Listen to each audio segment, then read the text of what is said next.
이 손님 체격에 비해서 또 좀 유행하는 거에 비해서 옷이 구식으로 구가다로 나왔어요. 그리고 요즘 이렇게 어깨 패드가 큰 게 들어가지 않는데 이 손님께서는 이 어깨 패드가 안 들어가도 가볍고 예쁘게 나오는 옷인데 어깨 패드가 아주 큰 걸 뺐어요. 옛날에 그 50대 그 야인 시대들 보면은 어깨들 막 큰 옷들 입고 다니는 그런 스타일로 옷이 나와가지고 전체적으로 볼 때 옷이 모양이 안 나요. 옷이 전체적으로 좀 각져 있는 느낌이거든요. 네, 각져 있고 어깨 패드가 네. 과하게 들어가 있는데 이 요즘 추세랑은 좀 많이 안 맞는 좀 옷이죠. 그리고 기본적으로 소매 같은 경우도 셔츠가 나오지 않는 정도로 봐서는 좀 너무 길게 지금 제작이 돼 있는 편이고요. 뭐 중동 라인이라든지 뭐 이런 부분, 저는 어깨 패드가 너무 많이 들어갔어요. 제가 이 옷은 좀 이따가 해체해서 보여드릴 건데 이 상의 쪽이 생각보다 굉장히 딱딱하거든요. 느낌 자체가 이 비스포크 손바질 같은 경우는 이렇게 딱딱하지 않은데 지금 만지시는 그 부분이 지금 딱딱해요. 지금 이 부분은 제가 좀 이따 뜯어서 한번 확인 한번 해볼게요. 그 뒤 같은 경우 보시면 뭐 다른 건 다 문제가 없겠는데 지금 이 벤트라고 하는 이 트임 부분이 가운데로 이렇게 트여져 있거든요. 제가 이제 그래서 이게 의뢰해 주신 분께 제가 한번 여쭤봤습니다. 이 디자인을 따로 요청을 해주신 건지. 근데 이제 테일러샵에서 이렇게 하는 게 맞다고 이 중앙으로 벤트를 잡아줬다고 하는데 젊은 분들이 입기에 이 중앙 벤트는 조금 좀 트렌드에 좀 많이 좀 벗어나 있죠 지금 보기에.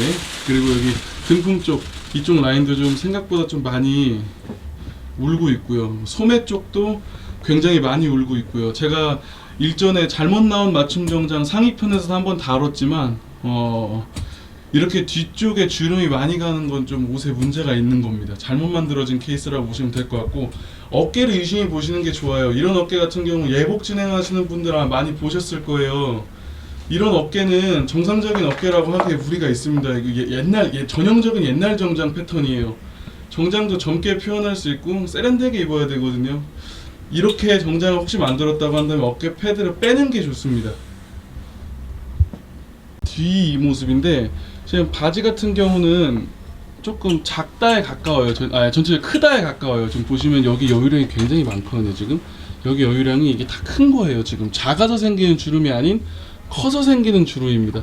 그래서 이 경우는 제가 맞춤이라고 하기에 아까 상의는 그래도 그나마 좀 그래도 뭐 트렌드는 벗어났긴 했어도 구조적으로는 그래 뭐 감안할 수 있겠던데 이 상태는 좀 심각합니다. 많이 커요. 바지를 적어도 1cm 이상 다 줄여야 돼요. 이렇게 줄여서 바지가 이렇게 깔끔하게 나와야 되는데 이 부분도 제대로 지금 정리도 안 돼 있고, 역시 바지 기장 역시도 너무 길어요. 요즘 트렌드랑은 너무 거리가 멉니다. 예, 이제 이 옷이 손님이 맡겨주신 옷인데 해체를 하기 전에 약간 이런 부분에 이제 플라워 홀, 이것도 이제 비스포크라고 하기엔 디테일이 좀 너무 수준이 좀 낮죠. 일단 이런 부분도 좀 문제고요.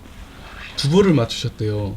그러니까 제가 좀 딱딱하다고 했던 느낌이 이 부분이 너무 딱딱해요. 지금 이렇게 만져보면 여기가 되게 빳빳하거든요. 정상적인 손바지를 했다라는 느낌이 전혀 없어요. 그리고 이 부분도 이렇게 보시면 주머니가 이런 식으로 만들어져 있는데 그 이 주머니가 겉감으로 이렇게 만들어져 있죠. 그러니까 재봉틀로 이렇게 되어 있습니다.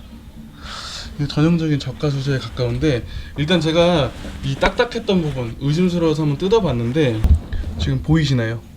이렇게 나왔습니다.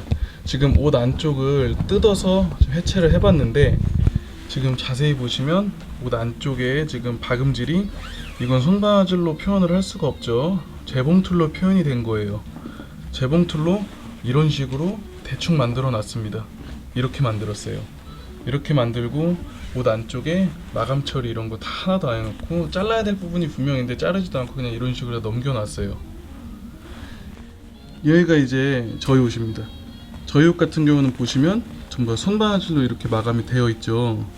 안쪽을 손바질로 하느냐 재봉틀로 하느냐가 이 옷의 겉감, 여기가 이제 부드럽거나 혹은 투박하거나 표현할 수 있는 방법이 될 수 있거든요. 아까 손님이 맡겨주신 옷 같은 경우는 재봉틀로 만들어졌기 때문에 여기가 굉장히 뻣뻣하지만 저희 옷 같은 경우는 손바질로 처리하기 때문에 여기가 되게 부드럽죠. 좀 착용감이라든지 좀 더 수명을 고려한다면 옷 안쪽은 분명히 손바질로 이루어져야 됩니다. 이 옷은 놀랍게도 이 옷과 저희 옷의 금액은 똑같아요.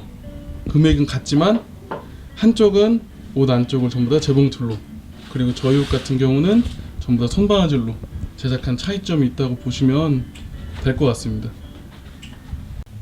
그리고 마지막입니다. 제가 이거 손님한테 따로 들은 건데, 이게 영국 원단 이제 180수라고 해서 이렇게 셀비지가 있는데요.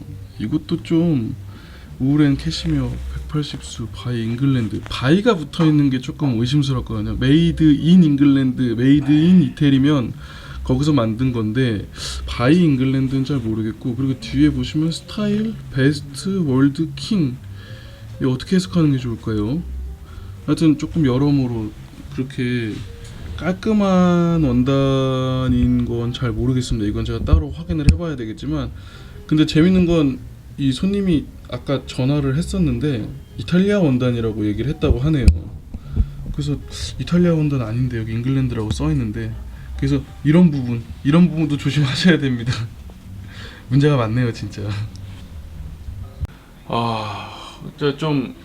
좀 씁쓸합니다. 같은 저 동종업계에서 저 또 맞춤복 만들고 있지만, 그 처음 맞추는 분들, 특히나 이제 예복 진행하시는 분들이 피해 아닌 피해를 볼 수밖에 없어요. 진짜 같은 동종업계에 있는 사람으로서 좀 되게 한편으로 좀 죄송스럽고 좀 참담함을 느낍니다.